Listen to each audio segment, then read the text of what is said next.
salaamaaleykum wa rahmatulah mbokk yi ñu ngi leen di nuyu yéen ñëpp ku nekk ci turam ak santam di rafetlu seen teewaay ak jotaay bi donc comme ni ngeen ko xamee dañu wootee conférence de presse mu nekk conférence su jàmm wax ñi ko amal nag muy le collectif pour la protection et la promotion des intérêts de Rufisque bi nga xamante ne collectif la bu juddu ëmb ay yeneen mbootaay ci biir lu mel ni le collectif des notables Lébou Grand du Cap-Vert. Aussi association culturelle ak sportif yu nekk biir Tëngéej ak les agents municipaux yu nekk ci ville de Rufisque bi donc ñoom ñoo woote tey conférence de presse bi ànd kook le collectif le front multilutte doy na donc ci kaw loolu dinañ jox Adama Sène moom mi nga yore tey moo yore kàddu collectif bi mu wax ci turu collectif bi ci wolof ak ci français bu ñu si jógee aussi ñu jox le camarade Guy Marius Sagna moom aussi mu am lu mu ci wax buñ ci paree ñu ubbi ay question bu dee am na journalistes yi nga xamante ne bëgg nañ leen ko laaj donc mu démarrer. tënk tuuti ci wolof donc bëggoon nañ avant ñuy sori ci kàddu yi ñu jël bés bi tey nuyu ci ñi nga xamante ne dañu ci fekk ci remercier waa leen waaye aussi di leen jaajëfal ci ni nga xamante ne taxaw nañ ko ne temm ni ville yi kenn du ko supprimer précisément la ville de Rufisque. donc ñuy wax ni gox bu mel ni Tëngéej mi ngi nekk commune précisément le 18 juin 1880 donc ci taarixu Sénégal depuis ak ci lutte pour l'indépendance mu joué ci pàcc bu am solo donc ci noonu aussi loi 2013 bi ñëw renforcer ko ak le décret également 830 2014 ñëw renforcer li nga xam mooy statut. donc di wax noonu donc Tëngéej dëkk bi traversé wul situation financière c'est-à-dire tëlewul nekkul ci ay difficultés ba ñu war ko mën a supprimer donc ci loolu la ñu wax ni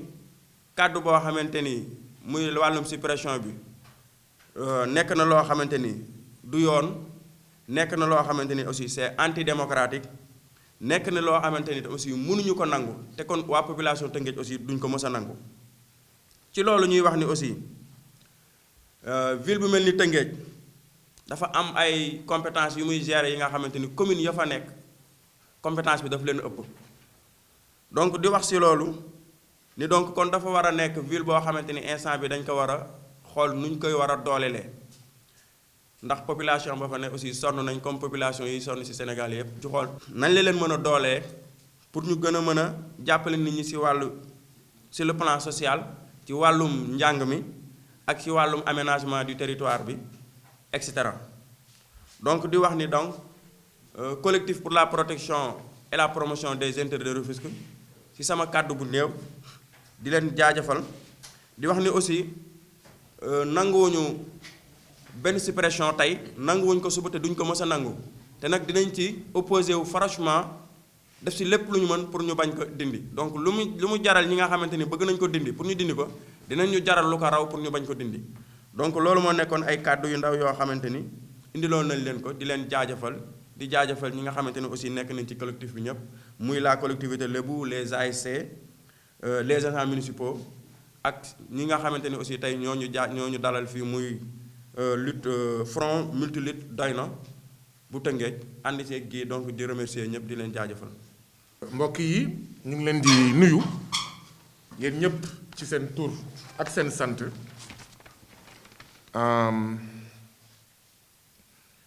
di ci jiital journaliste yi ci seen teewaay di am mbégte bu baax a baax dalal li nga xam ne moom mooy collectif pour la protection et la promotion des intérêts de Rufisque ñu ngi leen di dalal tey ci siège u FRAPP ci siège u Front Multilutte doy na di dalal nuyu collectif des notables Lébou Grand du Cap-Vert di nuyu mbooleem association sportive et culturelle yu Tëngéej yi bokk ci collectif bi di nuyu mbooleem agents municipaux yi bokk ci collectif bi di dalal suñuy doomu ndey mi nekk ci Front Multilutte Doyna bu Tëngéej ñoom Pape Malick Seck Mamadou Alpha Ba daf mel ni nekku fi tey nekku fi voilà ak ñoom seen maa ngi tudd Guy Marius Sagna di wax ci turu FRAPP ak ci turu Front Multilutte Doyna li nga xam ne moo ñu fi indi nag mooy ànd ak collectif bi ci li nga xam ne bokk na ci li lëmbee Sénégal jamono ji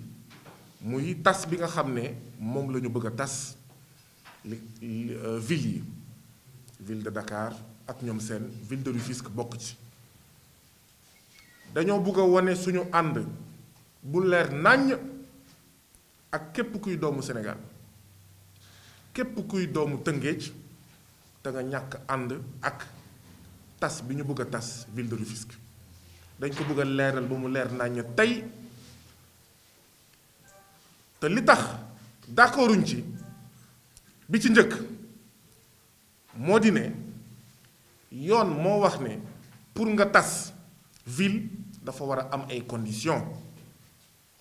ci conditions yooyu nee nañ faw ville bi nekk ci crise financière am jafe-jafe ci wàllu xaalis te jafe-jafe ci wàllu xaalis boobu maanaam crise financière boobu du benn weer du benn at du ñaari weer du ñaari at ñeenti at la faw nag président Macky Sall gouvernement wa wax ñu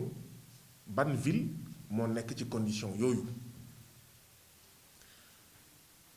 ñu jàpp ne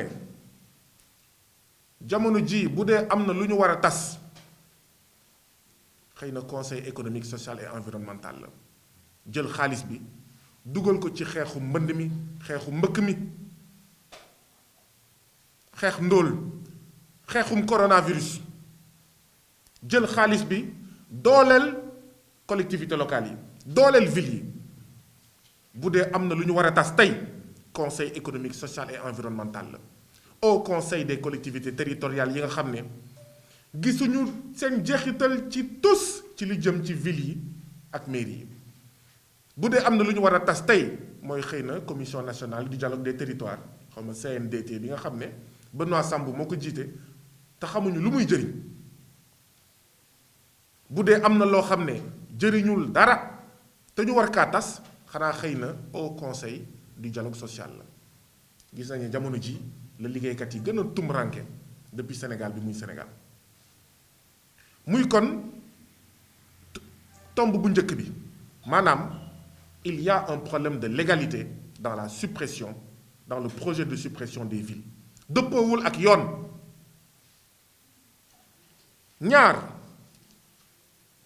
ñaareel bi nga xam ne moo tax ànduñu ak tas ville yi moo di ne tas ville yi day salfaañe li nga xam ne mooy àq ak yelleefu liggéeykat yi waaw bu ñu tasee ville yi liggéeykat yi fa nekk te ñu toll ci junni ak 250 maanaam contractuel waaw junni emploi ak ñaar téeméer ak juróom fukk contractuel ci ville de Rufisque donc bu ñu tasee ville de Rufisque ñooñu fu ñu leen di dugal maanaam junni ak ñaar téeméer ak juróom fukki liggéeykat maanaam junni ak ñaar téeméer ak juróom fukki njaboot bu nekk bu dee fukki nit ñoo fay yeewoo mu ngi mel ni toll na ci fukk ak ñaari junni ak li ci teg ci ay doomu aadama yoo xam ne waaw dañ leen nar a sànk ak ndóol bi fi mu yokk ndóol yi fi mu toll ñu jàpp nag ne ñooñu bu ñu leen tasee fan lañ leen di déverser fan lañ leen di reverser ci ban administration moo leen di accueillir maanaam kon dafa mel ni tas ville de Rufisque mooy condamné au chômage yóbbu ci ñàkkum xëy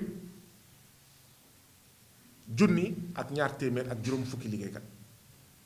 mooy émigration irrégulière bi dafa nar a yokk ndóol yokk ak ñoom seen ñu jàpp nag ne mënuñu seetaan suñu ay mbokk sénégalais ñu leen di yóbbu au chômage ci loo xam ne du dëgg du yoon. ñetteel bi mooy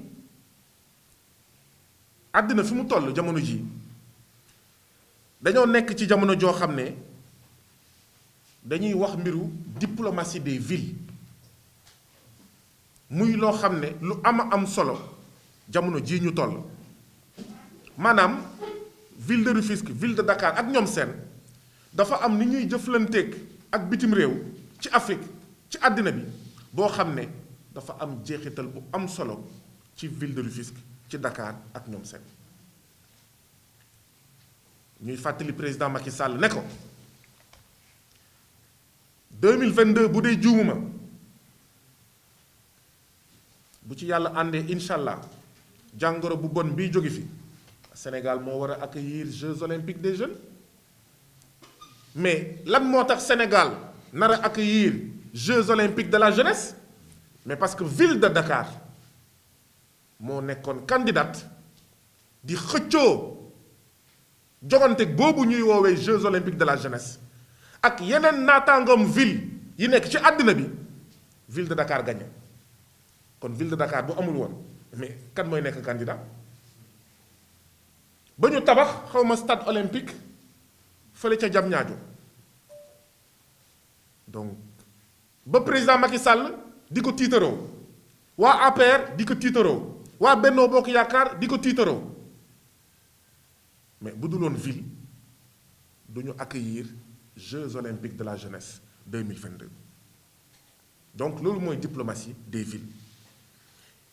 ñeenteel bi Rufisque Dakar ak ñoom seen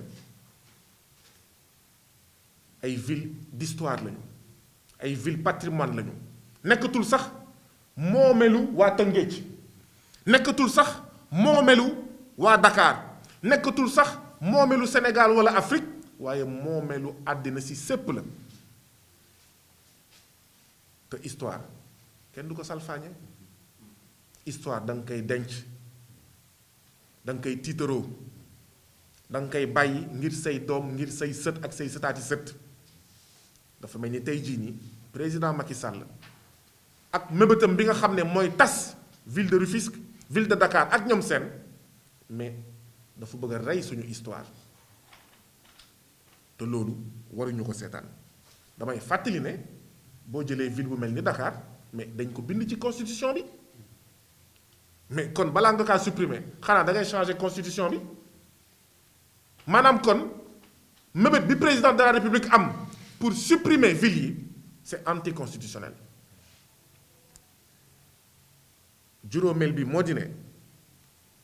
nañ ko waxte de li am mooy région de Dakar téeméer boo jël ci ñii di voté ñaar fukk ak juróom-benn la maanaam 26% de l'électorat lii mooy wax ci coow li yépp région de Dakar 26% de l'électorat la ñii di voté téeméer boo jël boo ko xaajee ñeent maanaam ñeenti électeurs yu nekk mais kenn ki région de Dakar lay yeewoo lii mooy wax ji lii mooy enjeu bi et que donc politique moo ci lalu moo tax nag ñu bëgg a caxat-caxatee ñëw ñu di voté ñu bëgg a caxat-caxatee électorat bi ñu bëgg a caxat-caxatee ville yi bu dee président Macky Sall dafa jote ak Khalifa Ababacar Sall ak waa taxawu Dakar lu ci yoonu waa Tëngéej lu ci yoonu waa Dakar na ko dem régler ak Khalifa Sall na ko dem régler ak xawma taxawu Dakar xawma taxawu Sénégal dafa mel ni lii nga xam ne mooy waaj a daanu ci kaw suñu mbokk Tëngéej suñu mbokk Dakar yu liggéeykat yi nga xam ne ñu ngi toll ci junni ak ñaar téeméer ak juróom fukk ca ville de Rufisque nekkul dara lu dul la continuation d'un complot politico-judiciaire waaye seen yoon newu ci complot bi du dëgg du yoon ba pare liggéeykat yi seen yoon newu ci waa Tëngéej seen yoon newu ci askan bu yeewoo ville de Dakar seen yoon newu ci nañu bàyyi di foowee suñu ay institution di foowee état di foowee xëy ak gontu emploi wu ay doomu aadama ngir rek à des desseins bassement politiciens. Suppression ville bi dara taxu kaa jóg lu dul loolu du benn intérêt askanu Tëngéej du benn intérêt liggéeykatu Tëngéej askanu Dakar liggéeykatu Ndakaaru lii mooy wax ji et donc wax ji mooy naka laay fexe ba gën a ngoy ci nguur gi coow li mooy naka laay fexe ba gañe ci nu mu gën a yombee élection locale yii di ñëw loolu nag la ñu wax ne ñun mënuñu ko seetaan tey mënuñu ko seetaan ëllëg te wax dëgg yàlla ñun askanu Sénégal président de la République ak gouvernement bi war nañ bàyyi xel ci ndobbin bi nga xam ne moo reyoon suñu maam mooy suppression poste premier ministre bi gis nañ lu mu jur suppression poste premier ministre bi amul dara lu mu ñoŋal ci fonctionnement état du Sénégal bien au contraire syndicat yeeg acteurs yu bëri ñu ngi naan depuis bu ñu tasee primature premier ministre amatul Sénégal ñoom dañoo gën a tumranke ba dégg naa ñu naan président de la République day waaj a créer ay postes yu bees xaw ma lan interministériel ni ñu koy wax xaw ma délégué naka délégué waaw xaw ma délégué interministériel xaw ma yoo xam ne liggéeyu primature ñoom moom lañu nar a def li nar a am mooy dañoo nar a tas ville de Rufisque après ñu créer leneen pour dugal fa seeni mbokk ñoom pour dugal fa seen clientèle politique ñoom moo tax ñu ne kat loolu ñun mënuñu ko seetaan tey mënuñu ko seetaan ëllëg et donc collectif bi nga xam ne mooy collectif pour la protection et la promotion des intérêts de Rufisque xam leen ne ñu ngi seen wet collectif des notables Lébu Grand Cap-Vert ñun waa FRAPP ñun waa Front Multiligue doy na ñu ngi seen wet mbooleem association sportive et culturelle yi nga xam ne lii di raam du dragon waaye nooteel la dinañ ànd ak yéen pour xeex ko 1796 familles Tivaouane Peulh lañ jël seen kër tas ko seen fondation tas ko seen terrain ñu ñàkk ko Déni Guedj Sud la même chose wetu Lac Rose nga dem Bargny 75 familles menacées d'expulsion 1500 femmes transformatrices ndax lan mais tochali bi ngeen di dégg waaw waxuñu nag liggéeykatu Excelec yi nga xam ne dàq nañ leen ak yeneen yoo xam ne xëy na bëriwul doole ndaxte xëy na ñi mu laal bëriwul mais muy poser de graves problèmes boo demee Jaxaay maire bi Mor Sarba ci turu commune Jaxaay dafa leb benn boutiquier Mamadou Alpha Diallo amel ko 18 250 000 francs depuis kañ depuis mois de juin depuis mois de mai bi ñuy joxe dimbal ci famille yi maire Mor Sarba Jaxaay ñëw gis boutiquier bi ne ko waaw dans une semaine dans 2 semaines état bi dañu war a jox suñu dotation pour dimbale maanaam famille yi ci ay dund ndax mun nga lebal mairie bi Mamadou Alpha Diallo di boutiquier foofu jox ko 2 semaines yi def ñaari weer bu ñu moytuwul léegi mu def ñaari at depuis mois de mai fii ci Tëngéej li may wax nii yépp nag ci biir Tëngéej la mënoon naa continuer liste bi lii d'ailleurs moo tax ñu taxawal Front Multiligue doy naa ndaxte nooteel bi dafa bëri salfaañe àq ak yelleefu doomu aadama dafa bëri ak yi moom suufu jàmbur toj këru jàmbur dafa bëri Descos mooy jox autorisation de construire mooy jox autorisation de démolition mais dans quel pays on est lii yëpp moo am Rufisque te des na d'ailleurs moo tax dimanche am na benn ndaje 10 heures dimanche gannaaw suba bu am salle des fêtes de Rufisque waaw benn ndaje boo xam ne mais thème bi mooy la suppression des villes et ses conséquences donc dina nekk occasion boo xam ne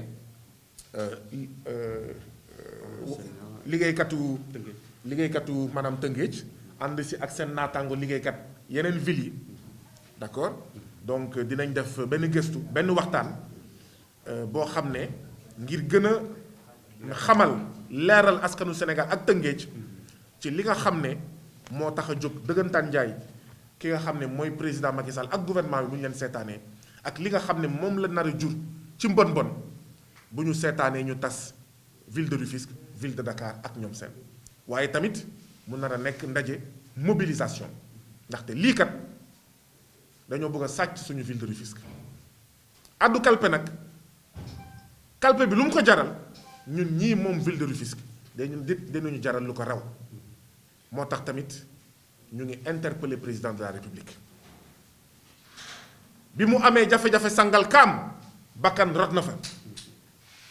moo tax ironie de l'histoire dafa ñaaw ki nga xam ne moom mooy Omar Gueye c'était sa commune ki nga xam ne moom mooy Omar Gueye bakkanu Malick Ba rot Sangalkam moom muy jouer un rôle mais vraiment aussi honteux aussi scandaleux ni ñuy waxee Ezzan xaw ma loi Ezzan tristement célèbre loi Sada Ndiaye tristement célèbre mais ragal naa ne dinañ ne suppression Omar Gueye tristement célèbre dans l'histoire nous interpellons le président de la République ndaxte suñu ville bii ku ñu ko nar a xañ suñu 1250 emplois yii ku ñu ko nar a xañ ay sëy yu nar a tas ay jàng yu nar a yàqu suñuy doom ay njaboot yu nar a dof lii mooy les conséquences sociales sëy yu nar a tas ay jàng yu nar a yàqu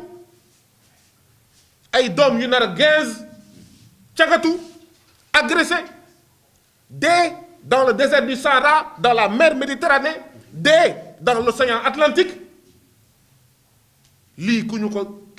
ko bëgg a teg suñu bakkan ngay jël waaye duñ la seetaan nga teg ko dama ne yokk almeer yi moo gën a yomb jamono ji tas Rufisque moo tax tamit yéen maa ngi leen di interpeller xam naa sax dogu ngeen waaye yéen maa ngi leen di interpeller yéen a war a jiitu ci xeex bi te war nañu jaral lu nekk ñun en tout cas FRAPP jaral nañu lu nekk ñun Front Multilibre doy na jaral nañu lu nekk foog président Macky Sall xam ne la peur doit changer de camp mënuñu di toroxal Sénégalais yi bësoog bës nga toroxal Sénégalais yi tey ñu ne Boubacar Seye gannaaw suba ñu ne xawma Samba Tall tey ñu ne les travailleurs de Rufisque gannaaw suba ñu ne Karim Xurum Xaax tey ñu ne Karim Wade suba ñu ne Khalifa Sall ba kañ la peur doit changer de camp moo tax seen xeex bi xeexu Rufisque la waaye c'est un combat national et nous lançons un appel à tous les citoyens sénégalais ku foog ne lii xew Tëngéej concerné wu la ndaxte yaa ngi dëkk Kaolack wala ndaxte yaa ngi dëkk Guédiawaye wala yaa ngi dëkk xawma Saint-Louis ku foog ne lii xew ville de Dakar concerné wu la boobu da ngaa xamul c'est parce que nooteel yii di wàcc mooy suppression ville de Rufisque kenn saytu ba ko nu ñu ko waree woon saytu moo tax ñuy continuer rek lii raam di dem ci ñag ba di dem sa ñag ba tey Tëngéej la tudd ñag ba tey Dakar la tudd waaye bu ñu ko bàyyee mu jàll daay gii dina continuer ci yéen raaf leen sànq leen ba ngeen jeex